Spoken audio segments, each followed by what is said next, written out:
welcome to Cosmos the Shot. And here's to the farmer and Pluto.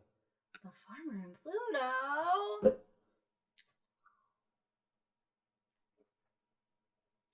Oh, wasn't that bad. That's delightful, actually.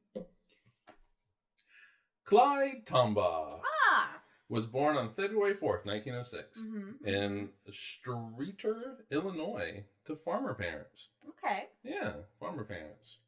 I was like trying to figure out a better way to put farmer parents than farmer parents. Yeah. To farmers. The farmers. Yeah, that's pretty much it. He was the oldest of 6 children because they had a lot of kids way back then. Farming those babies. Mm-hmm. We're going to fast forward to 12 years old. He became interested in astronomy when he went to the Wildixia Observatory in Wisconsin at the age of 12.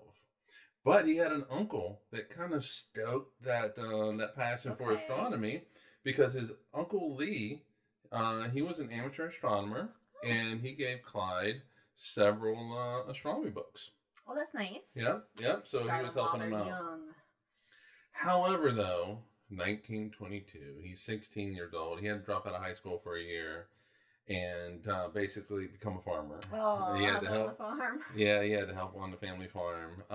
There was some sort of disaster, and the farm, they had rough times. They needed very child rough labor. times, and they needed child labor. However, 2 years later, 1924, he was reading an article in Popular Astronomy, the magazine Popular Astronomy. So the companion to Popular Mechanics. Yes. And Popular Celestial Mechanics. Yeah. And within it, he was reading this article, and he got this passion to make his own telescopes. And okay. I mean, you know. Yeah, he wanted to make his own telescope and use it to make astronomical drawings. So clearly, he saw a bunch of drawings on it in the article, and he wanted to do it. And so, in 1926, just 2 years later, at this point, he is 20 years old.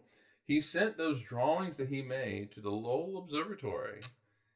And Vestos Leifer hired him to perform systematic searches for a trans-Neptunian planet. Hey, we've heard the name Vestos Leifer, and I just have to say, it's a great name. It is. Great. It sounds like a villain. He does sound like a villain, but he did some great stuff. The search for that trans-Neptunian planet was known as Planet X at the time. Is it? Yes. It's always a Planet X. Yes. Now, he wasn't just going to go just willy-nilly over the sky. They actually had done some computations, and they had kind of an idea of where it might be. They did some math. It's been done before, people. Math to discover planets. Yeah. On April 6, 1929 is when he started the search.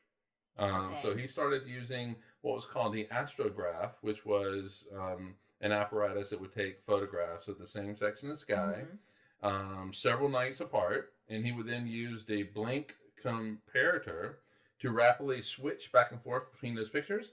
And what they were looking for is for something to move. Yeah. And if it moved... Because the stars should not be moving. Exactly. They're moving, but... If it was moving, that means that it's in our solar system, but doesn't mean it's a planet. It could be an asteroid, a comet. Right. There's a lot of things that it could be, so they had to then rule things out. But on February 18th, 1930, so we're actually kind of coming up on that in a month, he found an object on a photographic plate that had moved compared to a photograph several months earlier. An asteroid was quickly ruled out based on where it was. Have more movement and stuff. Yeah, based on where it was and how it was moving, how slow it was moving. Yeah, plus asteroids usually aren't super far out. No. Yeah, they're. And so, a new planet had been discovered at the Lowell Observatory. So now the question becomes, what do you name this thing? Because now it gets out, everybody's looking for it. It hits the newspaper. It's like the first modern planet, basically. Yeah. And so overnight, the solar system goes from 8 to 9 planets. So what do we name it?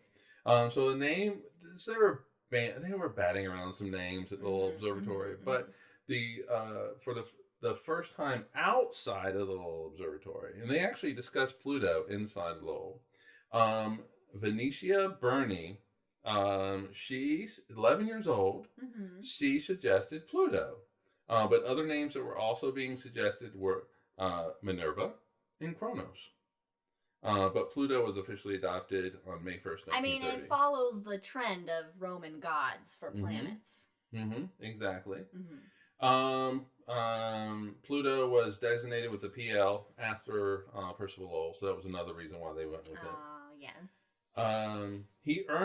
Clyde Tombaugh earned his bachelor's and master's degree from the University of Kansas in 1936 and 1938. So my question is, what the hell were you doing before you before you started college? Because he did all this before he before he graduated college, he discovered a planet. Yeah, exactly. You know what? Sometimes just, school's secondary. You just take your time getting there. Yeah. You realize later you need the credentials for what you want to do after you've already done it. I found that just so fascinating. I mean, what a difference 100 years makes.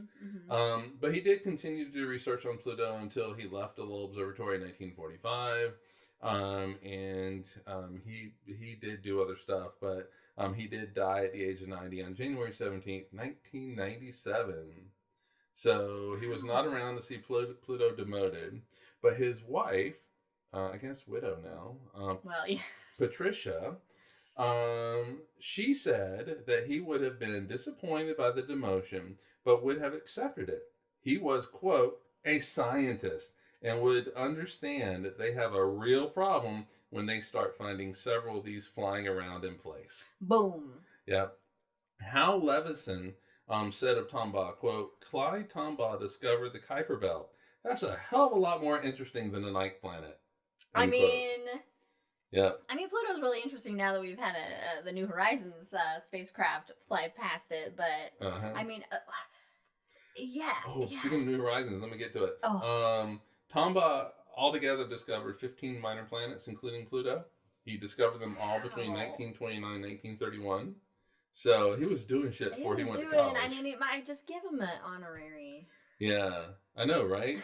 I was thinking about that when I worded up the notes. But some of his ashes were aboard the New Horizons spacecraft. Oh, good. So he flew past Pluto, and then 2015, and then he flew past the other Kuiper Belt objects that it went by.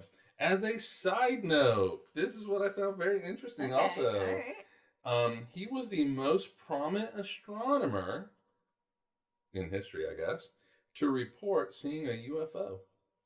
On August 20th, 1949, in Las Cruces, New Mexico. Of course it's New Mexico. It was, he said it was like 8 rectangular lights. He saw it for 3 seconds. His wife saw it for 1.5 seconds, so 1.5 seconds. How did they time that? I don't know. Yeah, I'm sure it was. I see something. Start timing. Yeah. He never thought it was aliens. It's just an unidentified flying. He thought it was a temperature inversion, which caused the lights. Spoiler alert. Not aliens, 99.9%. Yeah. I'm sure. And that's the story of the farmer and Pluto. Follow us on all the things. Check out our regular episodes. And yeah. Cheers, everybody. Bye.